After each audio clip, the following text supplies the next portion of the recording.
પણ ગર્ભપાતનો ધંધો કરતો હતો. માત્ર 15,000 રૂપિયામાં ગર્ભમાં જ બાળકીઓના મોતનો સોદો અને 10,000 રૂપિયામાં ઘરે જઈ ગર્ભ પરીક્ષણની સર્વિસ. સુરતના વરાછામાં ચાલતું હતું એક એવું કાળું નેટવર્ક જેના ખુલાસા બાદ પોલીસ અને આરોગ્ય વિભાગ પણ ચોંકી ઉઠ્યું. આખરે કોણ છે રામ ગોપાલ ખંડેલવાલ? કેવી રીતે ચલાવતો હતો ગેરકાયદે ગર્ભપાતની હાટડી? અને શા માટે આરોગ્ય વિભાગ પર પણ સવાલો ઉભા થયા છે? જુઓ આ ખાસ અહેવાલમાં. સુરતના વરાછા વિસ્તારમાં આવેલી મમતા મલ્ટી સ્પેશિયાલિટી હોસ્પિટલમાં ગેરકાયદે ગર્ભપાતનું મોટું રેકેટ ચાલી રહ્યું હોવાની બાતમી આરોગ્ય વિભાગને મળી હતી. દરોડા દરમિયાન ખુલાસો થયો કે અહીં પોર્ટેબલ મશીન દ્વારા ગર્ભ પરીક્ષણ કરવામાં આવતું હતું અને દીકરી હોવાનું જાણવા મળતા માત્ર 15,000 રૂપિયામાં ગર્ભપાત પણ કરી આપવામાં આવતો હતો.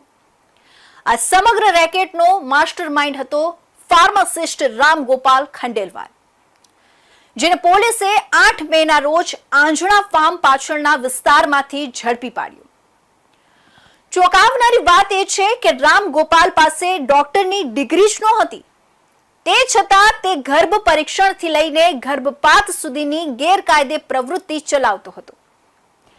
આરોપી એટલો બેખૌફ હતો કે 10,000 રૂપિયામાં સગર્ભા મહિલાઓના ઘરે જઈ ગર્ભ પરીક્ષણ કરતો અને ત્યારબાદ ગર્ભપાત માટે હોસ્પિટલમાં બોલાવતો હતો. તપાસમાં સામે આવ્યું છે કે મહારાષ્ટ્ર અને રાજસ્થાનમાંથી પણ મહિલાઓ અહીં આવતી હતી. નવાઈની વાત તો એ છે કે નવેમ્બર 2025માં પણ રામ ગોપાલ ગર્ભપાત કરતા ઝડપાયો હતો.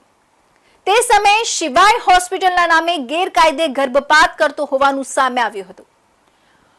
ફોજદારી ગુનો નોંધાયા બાદ પણ કાયદાનો જરાય ડર વગર માત્ર 6 મહિનામાં તેણે ફરી એ જ સ્થળે મમતા હોસ્પિટલ નામથી નવું બોર્ડ મારી ધંધો શરૂ કરી દીધો, જે હવે આરોગ્ય વિભાગની કામગીરી પર પણ ગંભીર સવાલો ઊભા કરી રહ્યું છે. સૌથી મોટો સવાલ હવે આરોગ્ય વિભાગ સામે ઊભો થયો છે. જે રેકેટની ચર્ચા મહારાષ્ટ્ર અને રાજસ્થાન સુધી હતી, તે અંગે સ્થાનિક આરોગ્ય વિભાગ અજાણ કેવી રીતે રહ્યું? એકવાર ગુનામાં ઝડપાયેલા ફાર્માસિસ્ટનું લાયસન્સ હજુ સુધી કેમ રદ ન થયું? અને શહેરમાં આવી કેટલી ગેરકાયદે હોસ્પિટલો ધમધમી રહી છે? આ પ્રશ્નો હવે લોકોમાં ચર્ચાનો વિષય બન્યા છે. ધરપકડ બાદ વરાછા પોલીસે આરોપી રામ ગોપાલને પોતાની જ હોસ્પિટલ ખાતે લઈ જઈ ઘટનાનું રિકન્સ્ટ્રક્શન કર્યું. આરોપીએ ગર્ભ પરીક્ષણથી લઈને ગર્ભપાત સુધીની સમગ્ર પ્રક્રિયા પોલીસ સમક્ષ બતાવી હતી. હાલ પોલીસે આરોપીના રિમાન્ડ મેળવી વધુ તપાસ શરૂ કરી છે. પોલીસને આશંકા છે કે આ નેટવર્કમાં અન્ય એજન્ટો અને કેટલાક મોટા નામો પણ સામેલ હોઈ શકે છે.